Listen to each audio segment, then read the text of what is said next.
Welcome back to another Penguins Weekly Recap, where I will be doing this every Sunday. Yes, I know it's Monday today. I got busy yesterday, but usually they will be up every Sunday, where I will be recapping the whole week for the Penguins.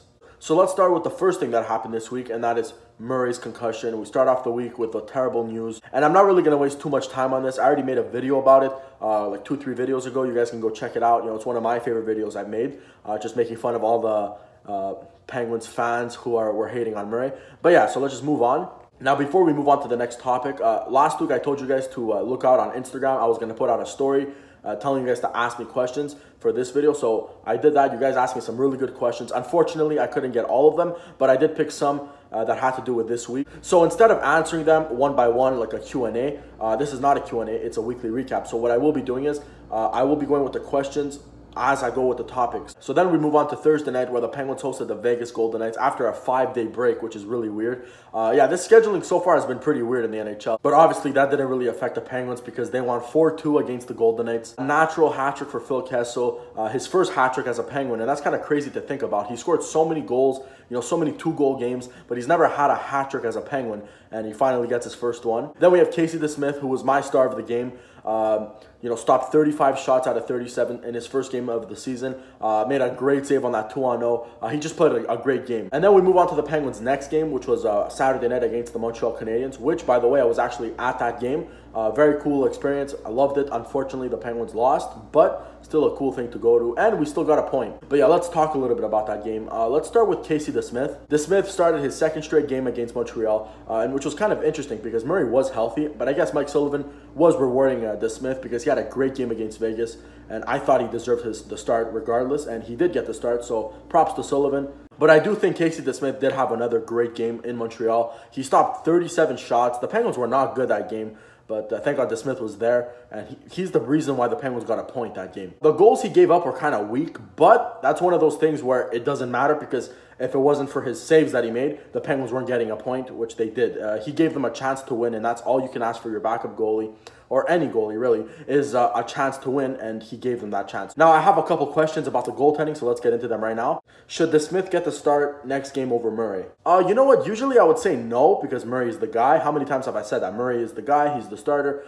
My answer would have been no, but you know what? I would say yes, he should get the start. No, not because he should be the starter, but I think I'm a believer of you play the hot hand, and DeSmith is the hot hand. He lost the game in Montreal, but he made 37 saves. He's the reason why the Penguins got a point, like I said. So you know what? The next game is against Vancouver. I think he deserves a start. And then from there, then you give Murray the start next game, regardless of what DeSmith does in that game. I do think Murray will start, though, next game. As much as I think DeSmith deserves it, I think Sullivan will go with Murray.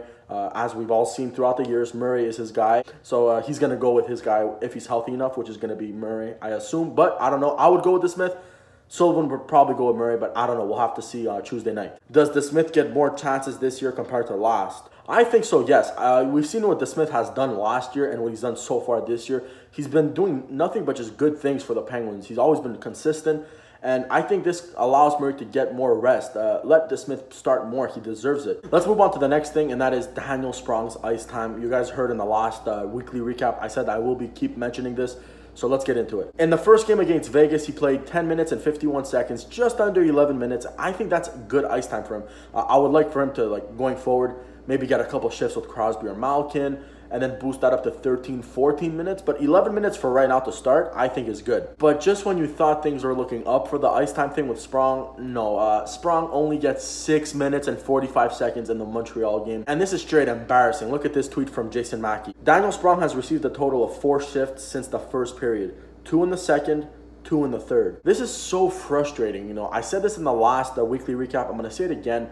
If you're not going to use him, trade him. All right, look, I understand. Let's say you're in a playoff game or any game that really matters and, towards the end of the season, when the games start getting important. I understand cutting the bench when that happens, but there's no reason why the Penguins shouldn't roll all 4 lines in game number 4 of the season. Why are you cutting the bench so early? You're just asking to tire out the guys like Crosby, Malkin, playing them more. Roll your 4 lines. And to think of it, in the limited time that Sprong has, he's gotten 3 assists in 4 games, 2 of them being primary assists. I do think he's playing good, but I do know the complaint I've been hearing with some fans is that he tries to do too much by himself.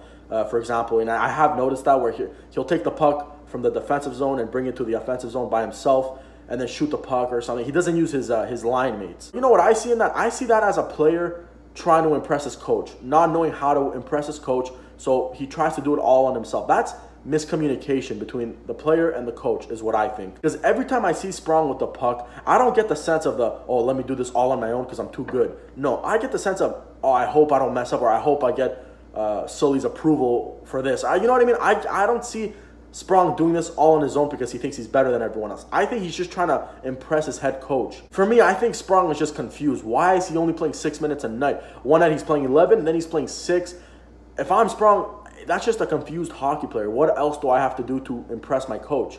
That's what I get when Sprong tries to do those things on the ice. You know, we're all Penguins fans here, obviously. We've watched our team win 2 cups back-to-back, and they did that by rolling all 4 lines. You're not going to win a cup by playing 3 lines and handicapping your 4th line because you don't want to play the young guy on that line. Like, you either trade him, get something back, maybe a defenseman, and call up Derek Grant or Teddy Bluger or Zach Aston Reese and let them play in that 4th line and roll all 4 lines. All right, I spent a little bit too much time on that, but that's just because I'm frustrated. Let's move on to some questions about the game.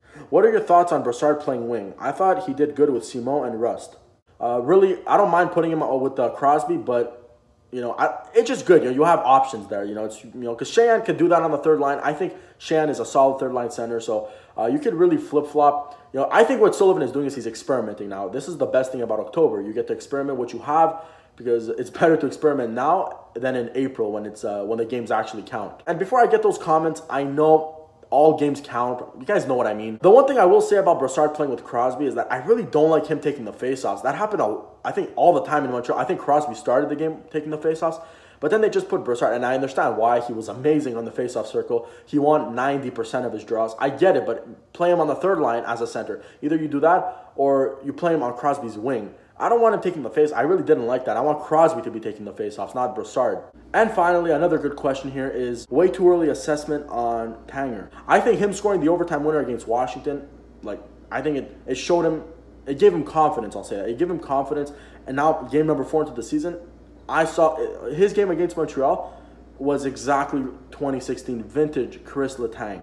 I'm going to say this straight up. If Chris Letang returns to his 2016 self more and more as the season progresses, I think he's definitely going to be in the running for the Norris. Okay, so there was 3 times in his career where he should have won the Norris or was in the running, but he didn't because injuries and because of Mike Johnston, of course. So the first one was in the 2012-2013 season. The guy had 38 points and 35 games. The guy was over point per game. Well, you look at his games played. No, he didn't really have a big injury to miss that much time. It's just that it was a shortened season. So he really just missed a couple, 6-7 games. But missing those games hurt him, and it gave PK Subban the edge.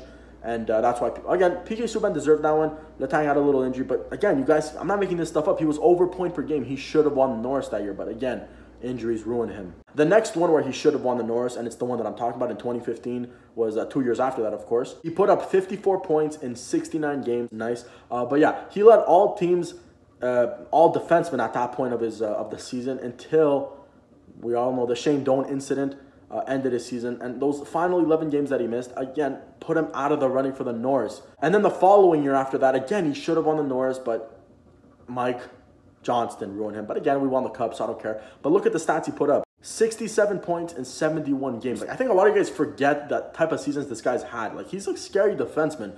And this is not Oya, but he's done offensively. He's not good defensively. No. Chris Letang was bad defensively back 2010, 11, 12. From 2000, we'll say 14, coming from there, 15, 16, until now, he was always a good defensive, two-way defenseman. Put up the numbers offensively, and it was pretty reliable defensively, but except for last year. That was the only year last year where he had that type of year, which is why I was so shocked. Why do these fans want him traded? Have you forgotten everything he's done? And now he's finally back to that type of level of play. He's got 6 points already in 4 games, playing great defensively, and I'm just excited to watch. And who knows, maybe he wins the North. I'm still hoping for I want Letang to finish his career with at least 1 Norris. He's been robbed of 3, but again, injuries and poor coaching were involved in that. I'm hoping he stays healthy. Please let him stay healthy. And he has this type of season. And if, like I said, if he's healthy and has his vintage type of season, maybe Letang's a Norris Trophy winner. Or at least nominated. I want him to be nominated. I don't even care if he wins. Just acknowledge his talent. And as I wrap it up here, and before I do wrap it up, you guys are probably like, wait, aren't you missing something? Yes, I am, and that is the Schultz injury. I haven't talked about it this whole video. I was actually holding on to it for the end of the video. Before I get into it, let me answer this guy's question. Should we be worried about Schultz's injury? I would like to be all positive about it and be like, no, but no, we should be worried.